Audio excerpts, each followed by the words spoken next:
आप सभी को जय मसीह की। आप सब कैसे हैं? हम विश्वास करते हैं परमेश्वर का आत्मा आप सबके साथ है और आप आनंदित हैं। आइए हम आज एक परमेश्वर के वचन को मनन करें। यूहन्ना रचित सुसमाचार और उसका 8 वचन इस प्रकार लिखा है। यीशु ने उत्तर दिया, मैं तो तुमसे यह कह चुका कि मैं ही हूँ। यदि तुम मुझे ढूंढते हो तो इन्हें जाने दो। हालेलुया। परमेश्वर का कलाम, परमेश्वर का वचन यह कहता है कि परमेश्वर प्रभु यीशु मसीह को जब वो प्रार्थना करने के लिए किद्रोन नाले के पार, उस पार जा कर के जहाँ एक बारी थी, और परमेश्वर बारी में प्रार्थना करने के लिए गए। वो अक्सर वहाँ जाया करते थे अपने चेलों के साथ में।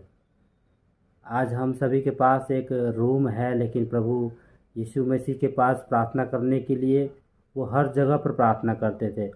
चलते फिरते जंगल में वो प्रार्थना करने के लिए जब उस बारी में गए तो वहाँ पर यहूदा इस्करियोती जो है वो प्रभु यीशु मसीह को पकड़वाने के लिए कुछ पैसे ले चुका था, और वो उन्हें ले करके आता है और वो अपने साथ में प्रधान याजकों, फरीसियों और सिपाहियों को, जो तलवार, लाठी और भाले और मसाले ले करके वो लोग आए।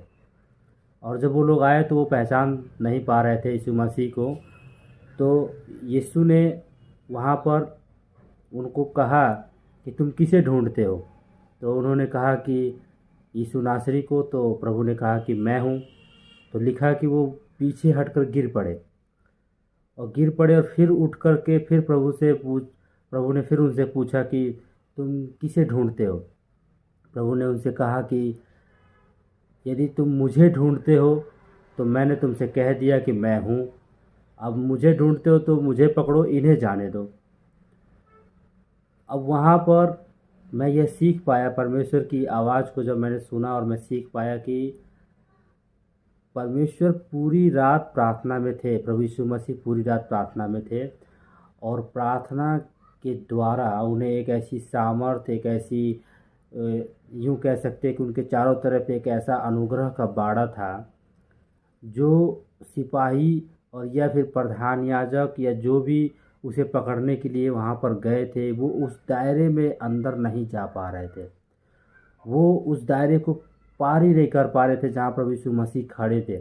इसीलिए वहाँ पर जो प्रार्थना नहीं किए थे रात भर, जो उनके चेले, जब प्रभु ने कहा प्रार्थना करो तो उन्होंने प्रार्थना नहीं किए। इसीलिए उनकी, चेलों की और जो सिपाही जो पकड़ने गए थे उनकी आपस में वहाँ पर लड़ाई हो जाती है। वहाँ पर हम देखते हैं कि पतरस ने एक सिपाही के कान को भी काट दिया। तो जब मैं ये सब पढ़ रहा था तो मैंने प्रभु से पूछा, प्रभु कि इससे मैं क्या सीख सकता हूँ, मतलब मुझे इससे क्या सीखना चाहिए? तो प्रभु ने साफ शब्दों में मुझे ये कहा कि जो भी प्रार्थना नहीं करते हैं वो सिंपल है कि वो लड़ाई करते हैं, वो लोग तलवारें चलाते हैं, वो लोग लाठियाँ और डंडे लेकर चलाते हैं। और जो प्रार्थना करते हैं उन्हें कोई भी, दुनिया की कोई भी शक्ति, कोई भी, चाहे वो शैतानी कितनी भी बड़ी ताकत हो, या फिर दुनिया की, समाज की, या कोई भी ऐसी शक्ति उस बाड़े के अंदर आ ही नहीं सकती है। जो प्रार्थना करते हैं उनको वो छू ही नहीं सकती है। यहाँ पर हम साफ स्पष्ट यह भी देख पा रहे हैं कि प्रभु यीशु मसीह को किसी में इतनी हिम्मत नहीं थी कि वो उसे पकड़ सके।